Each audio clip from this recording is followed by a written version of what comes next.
Yo, Kate here from Normal Minecart. Just got back from watching Deadpool 3, aka Deadpool and Wolverine. Now, do note that this video will have spoilers, so if you don't want to get spoiled, then I highly recommend watching the movie. Yeah, so this movie, it was really good, and again, I've saved the rating for later. Yeah, I really did enjoy all of the fight scenes. I enjoyed the fight scene with Deadpool using the skeleton of the Wolverine from the 2017 Logan movie as a weapon against multiple TVA guards. And also, before I continue on, if I get anything wrong, please forgive me, or if you want to correct me, make sure to correct me kindly in the comment section below, because again, or not again, but something to know is I'm not a hardcore Marvel fan, so if there are some things that I don't get, please be nice to me. Don't crucify me, please. But, yeah. I really did enjoy, seeing Deadpool use, like, Old Man Wolverine's skeleton as a weapon against multiple TVA guards. That was pretty cool. I enjoyed the fight of Deadpool, Wolverine, and like his little squad he gets in this place called the Void, which this little squad consists of this one female superhero I don't really know that much about.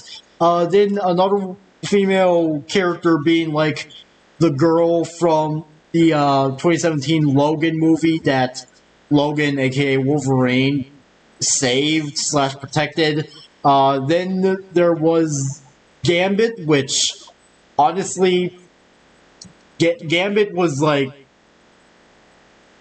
I'm sorry, just like I loved Gambit in this movie, especially since some of the vulgar shit he happened to let out of his mouth. Like when he was saying that stuff, it was like, oh my gosh, he's just like me for real. And then the final one is Wesley Snipes' version of Blade, which I've actually been meaning to watch the Wesley Snipes Blade movies, especially since, funnily enough, Ryan Reynolds actually does appear in those movies as a different character. Honestly, it's quite funny how, like, okay, not all MCU actors, but it's quite funny seeing, like, some of the MCU actors now appear in, like, older Marvel movies that were made before the MCU. It's just, I don't know, I just kind of find it a little funny. But, speaking of that, Chris Evans' version of the Human Torch appears in this movie, because if you didn't know, Chris Evans actually used to play the Human Torch in some of the old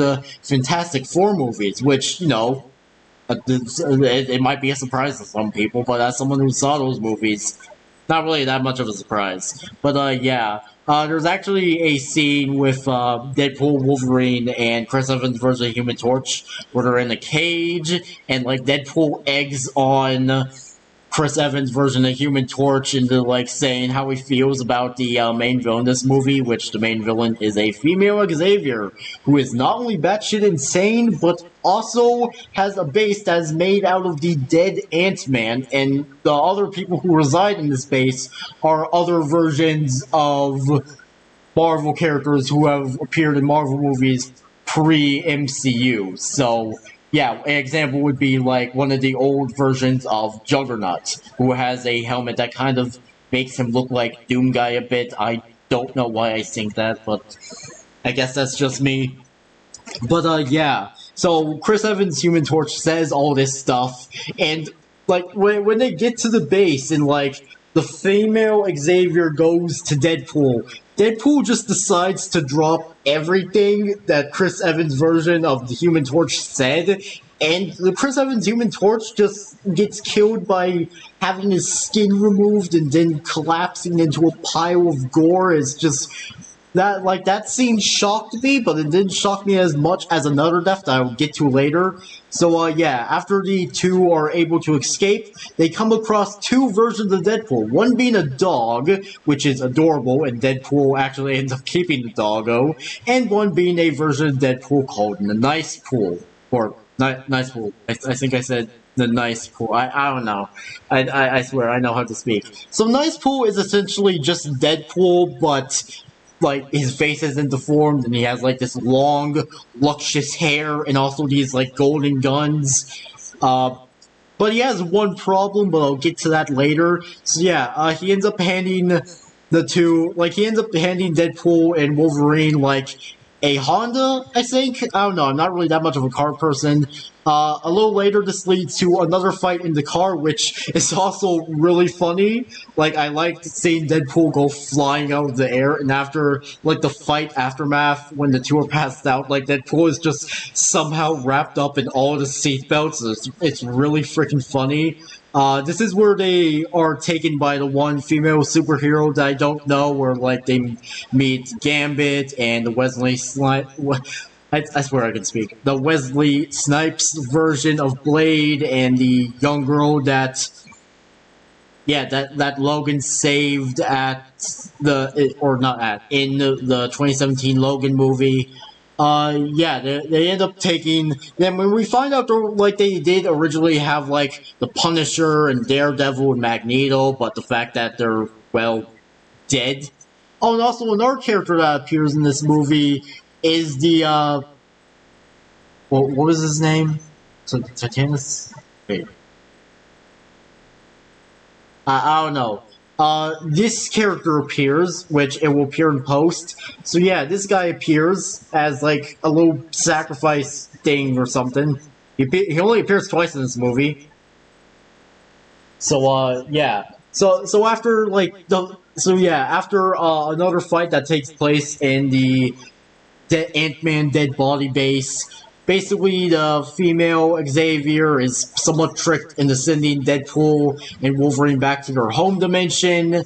And this is where we actually get to another fight where okay, here's something to explain. So basically, something that happens in this movie is there is this device that would be used to speed up the destruction of a timeline that's already being fractured. And when female Xavier hears about this, she decides she wants to use it to destroy every single timeline in existence, so everything would be in the void and she could play God and all that stuff. So she ends up sending like 100 different versions of Deadpool to fight Deadpool and Wolverine. And like, I like all the variations, but I will say the female Deadpool, I don't know, I just felt like she was a bit underrated. I was thinking, oh hey, maybe she and some of the other Deadpool variants would appear like somewhat earlier on in the film. Like, I was thinking that. But yeah. Now here's where I get to the downside of Nice Pool.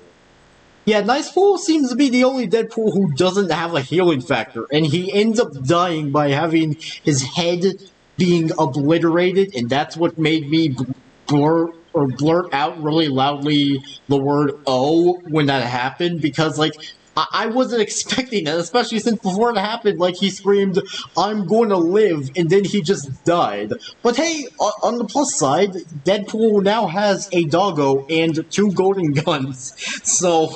Yeah, so the fight happens, and when it ends, like, it cuts to the baby Deadpool sitting somewhere laughing, and here's the thing, when the baby Deadpool showed up, I was thinking, oh god, please don't kill the baby. And when, like, it was laughing and stuff, I was thinking, please don't kill the baby. But, unlike Nice Pool, all the other Deadpools who were just killed come back to life, because, yeah, they have a healing factor. Unlike poor Nice Pool. So, yeah, rest in peace, Nice Pool.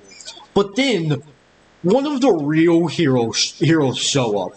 And that one real hero is Peter. He's dressed up as Deadpool, and he goes by Peter Pool, and all of the Deadpools are like, oh my gosh, it's Peter, because apparently every single dimension has like a version of Peter that all of the Deadpools like. So I don't know why. I just found it like funny and wholesome how like all these Deadpools basically have like this like a version of like the same guy they like. I just found that really wholesome.